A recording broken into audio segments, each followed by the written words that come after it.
Cześć, dzień dobry, nazywam się Grzegorz Stolzmann, jestem chirurgiem plastykiem. Dzisiaj chciałbym Wam powiedzieć kilka słów o znamionach, o profilaktyce i usuwaniu znamion.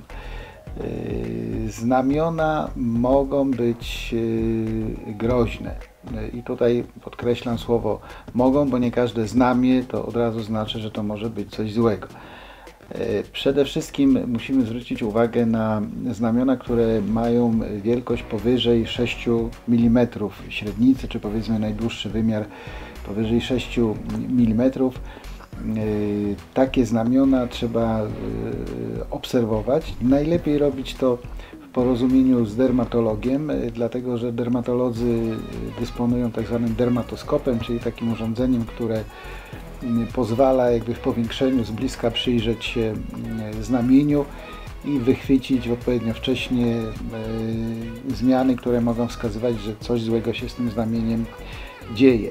Generalnie samo znamię, tak jak mówiłem na początku, nie oznacza jeszcze nic złego, ale trzeba to znamię obserwować. I jest kilka takich ważnych cech, które mogą świadczyć o tym, że coś złego się dzieje. Po pierwsze, wymiar tego znamienia, tak jak mówiłem, 6 mm. Jeżeli ono się powiększa, to jest jakby pierwsza wskazówka, która może świadczyć o tym, że może się coś złego z takim znamieniem dziać. Druga to jakby linia brzegowa tego znamienia. Jeżeli ona na przykład dotychczas była gładka, równa, a zaczyna się robić taka nierówna, jakby postrzępiona, to też może to świadczyć o jakimś niepokojącym procesie. Dalej, swędzenie takiego znamienia, czy zwłaszcza jakieś ranki, my to fachowo nazywamy owrzodzeniem, czyli to wygląda tak, jakby było otarcie, tak? Jakaś taka mała, płytka rana. No i wzrost znamienia również ponad poziom skóry. Najczęściej znamiona są w poziomie skóry, czyli one są płaskie. Jeśli zauważycie coś takiego, że znamie jakby wyrasta ponad poziom skóry, to też może to być czynnik niepokojący. No i oczywiście kolor znamienia. Jeżeli ono zmienia kolor, niekoniecznie musi zmieniać na ciemniejszy, w ogóle zmiana koloru, może to być jaśniejszy, tak? Robi się wtedy takie dwubarwne. Też należy to dość pilnie, że tak powiem, sprawdzić i zweryfikować. No i wszystkie te czynniki, jeżeli weźmiemy razem tak ze sobą w kupę, tak to nazwijmy, no to wtedy na podstawie właśnie tych wszystkich cech i ewentualnie po tej dermatoskopii podejmuje się decyzję o wycięciu takiego znamienia. Generalnie to jest zabieg, który wykonuje się w znieczuleniu miejscowym. Oczywiście jeśli na to pozwala rozmiar tego znamienia i okolica, w której jest umiejscowione, no i też wiek pacjenta, bo czasem dzieci, czy powiedzmy bardzo młodzież, woli to zrobić czy w znieczuleniu ogólnym, czyli w uśpieniu, ale generalnie co do zasady to wycina się w znieczuleniu miejscowym. Oczywiście z odpowiednim marginesem, jeżeli takie znamie, z marginesem zdrowej skóry. Jeżeli takie znamie jest umiejscowione na kończynach, to staramy się zawsze wycinać wzdłuż długiej osi kończyn. Tutaj chodzi oczywiście o spływ chłonki, czyli limfy, żeby go tych dróg odpływu nie przecinać, nie zaburzać. Zabieg jest niebolesny. Znieczulenie miejscowe polega na ukłuciu i wstrzyknięciu, podaniu środka znieczulającego.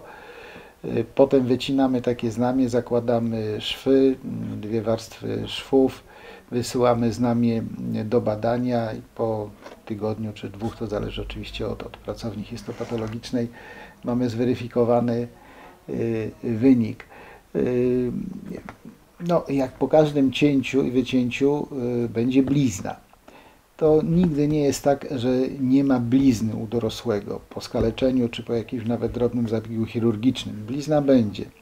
To tylko u płodu, czyli u dziecka, które jest jeszcze w łonie matki, przeprowadza się u takich dzieci również zabiegi. Praktycznie tam organizm płodu